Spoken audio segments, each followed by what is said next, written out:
I've been asked by a few building test coordinators if I would demonstrate how to code students in Tide. So this is just a quick video on how to get to a student record and how to code students accommodations or supports. So I'm on the landing page in Tide. I've logged in, and there are a couple of ways to get to a student, actually, a few. So the first is you can go into Students, View, Edit, Export Students, and that will bring up a search screen where you can enter school information or student information or a whole grade and then hit search, and that will bring up a list of students or the individual student that looked that you would like to code. I'm going to go back to the home screen. Under Test Settings and Tools, you have View, Edit, Export Test Settings and Tools. And when you click that, it brings you to the same search screen as you had under Students. So again, you can put in the school information or student information and hit search. And a third way to get to a student, which I like because it's quicker to get to an individual student this way. If you have the student's SSID, you can enter an SSID and hit search. When you put in a student's SSID and you hit the search, it will bring up the student's record. Usually all of these screens or all of these little fields are open. I went ahead and closed the student's demographic tab so that we don't see any personal information. But that's an important thing to know is that each of these plus and minus signs, they will open and close parts of this student's record so that you can more easily work with it. So normally we wouldn't do anything with interim testing grade or off grade testing. And then that will bring us to the Universal Tools Embedded. Under the Universal Tools Embedded, you'll notice that there are some default settings and that they're all toggled to on. And these are the tools that are available to all students. So things like an English glossary, the highlighter, mark for review, they're available for all students. And normally we would keep them on. There might be a case where you have a student who's particularly distracted by a tool, in which case you could toggle these off. I'm going to close the Universal Tools Embedded. And that brings embedded designated supports, moves it up to the top.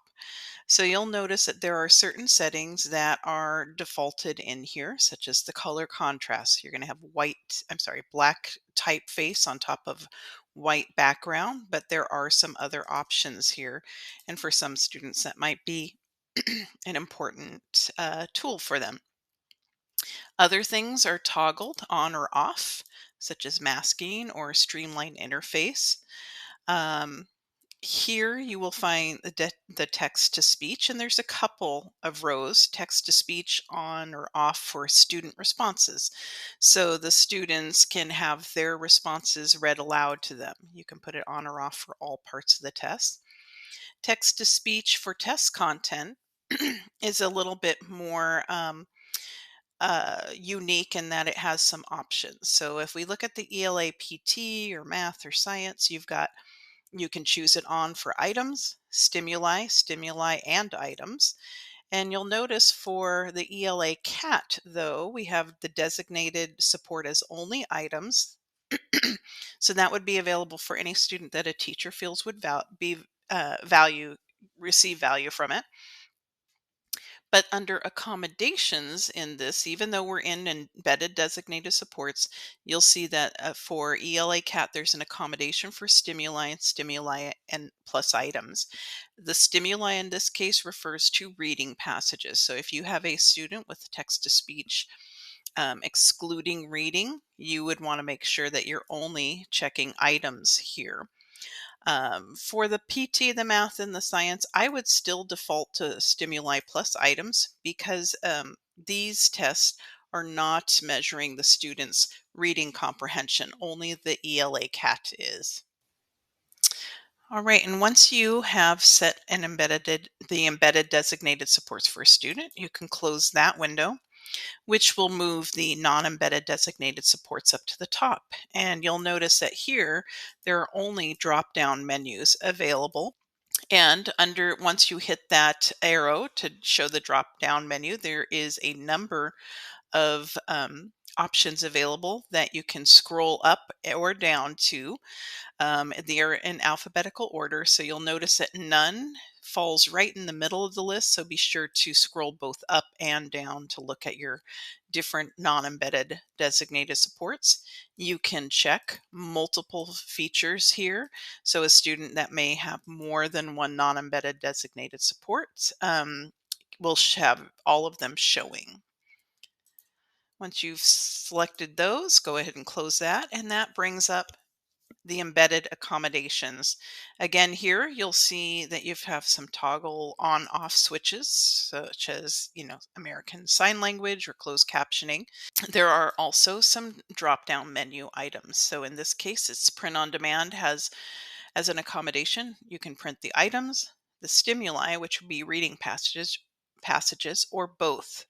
And that is across the board. All right.